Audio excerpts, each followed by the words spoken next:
காலையிலேயே சமையல் வேலை முடிஞ்சுச்சு. சமையல் வேலை முடிஞ்சால் நம்மளுக்கு வேலை சரியாக தான் இருக்கும். தக்காளி வாங்கினேன், அதெல்லாம் காய் தனியாக பழம் தனியாக எல்லாம் பிரித்து வச்சாச்சு. புளியை கொண்டா மாடியில் காய வைக்கணும். அடுத்து கிச்சனில் கொஞ்சம் வேலையெல்லாம் இருக்குது. பார்ப்போம், கொஞ்சம் கொஞ்சமாக வேலையில் பார்ப்போம். வரதுக்கு எடுத்த பாத்திரங்கள்லாம் தனித்தனியாக எடுத்து வைக்காமல் இருந்துச்சு. எல்லாம் தனித்தனி புது பாத்திரங்கள் எல்லாம் தனியாக எடுத்து எடுத்து வைக்கணும். எல்லாம் நேரம் இல்லாமல் இருக்கு. எல்லாம் தனித்தனியாக ஒரு கவரில் போட்டு வச்சிடுறது.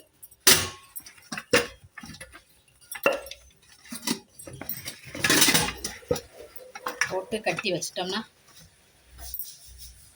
அப்பப்போ கிச்சன் கொஞ்சம் க்ளீன் பண்ணிக்கிட்டே இருக்கணும். கிச்சன் க்ளீனாக இருந்தால் தான் நல்லது. மாதத்துக்கு ஒருக்க எல்லாம் பேப்பர்லாம் மாற்றி செல்ஃப்லாம் க்ளீன் பண்ணி வச்சுக்கிறோம்.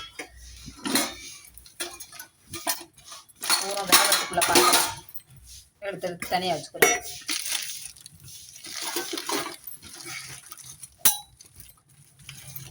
அடுத்து பேப்பர்லாம் மாற்றிட்டு மேலே அடுப்பு மேடையெல்லாம் கழுவணும். தாம்பழம் இது பூரா எல்லாத்தையும் விளக்கி எல்லாம் ஒரு கட்டப்பையில் வச்சு மேலே ஏற்றணும். இதெல்லாம் இப்போ ஒரு சமீபத்தில் ஒரு 2 மாதத்துக்குள்ளே வந்த பாத்திரங்கள். கோயில் திருவிழாக்கு அந்த சீட் எழுதுறது, கல்யாணக்கார வீட்டில் கொடுக்குறது, ஆடி வெள்ளி தை வெள்ளி இதில் கொடுக்குற பாத்திரங்கள் இதெல்லாம் எல்லாம் கட்டி மேலே எடுத்து வைக்கணும். அடுத்து அடுப்படியை க்ளீன் பண்ண வேண்டியதேன். அடுப்புலாம் நல்லா லிக்விட் ஊற்றி தொடச்சி விட்டாச்சு.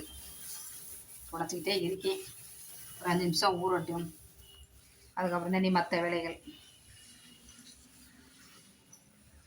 எல்லாம் ஒரு நாள் விட்டு ஒரு நாள் கழுவுனாதே, இல்லாட்டினா என்ன தெரிச்சு அப்படியே பிசு பிசுன்னு ஆயிடுது.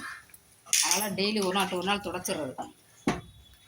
இல்லாட்டினா அந்த டைல்ஸ் அப்படியே கை வைக்க முடியாது, அப்படியே ஒட்டும் பிசு பிசுன்னு. நல்லா லிக்விட் ஊற்றி நல்லா தேய்ச்சி விட்டுறது எல்லாத்தையும். முடிச்சாச்சு.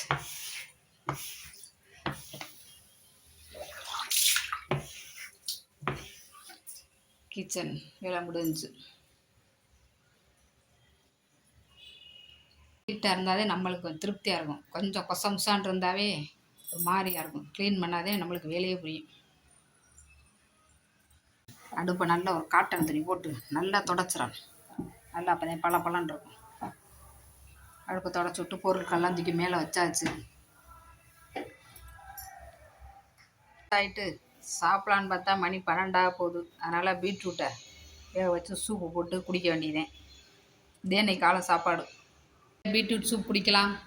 வேலையெல்லாம் முடிச்சுட்டு ஃப்ரெஷ் ஆகிட்டு இதே பீட்ரூட் சூப்பு போட்டு குடிக்க போகிறேன். அடுத்து மத்தியானத்துக்கு சாதம் கொஞ்சம் வைக்கணும். அடுத்து சாயங்காலம் டிஃபன் எதாவது பண்ணணும்.